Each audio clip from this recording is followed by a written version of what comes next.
Di ba masakit, no? Yung nangarap kayo para sa isa't isa. Sobrang dami niyong binuo ng memories na magaganda ng magkasama. Sinamahan nyo yung bawat isa through ups and downs sa buhay at sa mga pangarap nila para lang matupad ang lahat ng yun. Ikaw yung kasama. Diba? Kayo na eh. Okay na kayo. At matagal na kayo na nagsasama.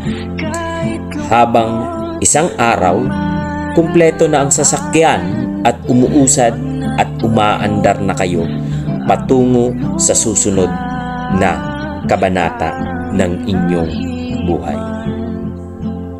Hanggang biglang minto ang sasakyan na sinasakyan niyo at bumaba siya at iniwan ka lang ng walang paalam. Alam kong madami ang makaka-relate sa ganito. Diba? Yung bigla ka na lang iiwan pagkatapos nyong planuhin, buuhin ang mga pangarap ninyo sa buhay. Tapos, alam ko, nababalik lahat ng memories na ginawa sa'yo ngayon. Nag-invest na kayo sa isa't isa. Diba? Isang past ninyo na akala ninyo kayong dalawa talaga ang unting-unting tutupad ng mga pangarap na binubuo ninyo. Kaso sa huli, ikaw lang pala ang magpapatuloy ng mga pangarap ninyong dalawa.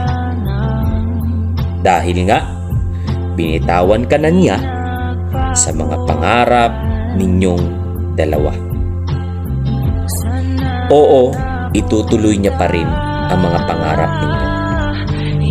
Pero, hindi na sa'yo. Kundi sa ibang tao. Diba? Sakit. Kung nangyayari ito sa'yo ngayon, at this very moment, naniniwala ako na darating din yung time na yon.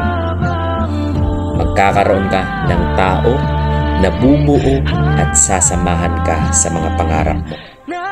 Tandaan mo, hindi pa huli ang lahat.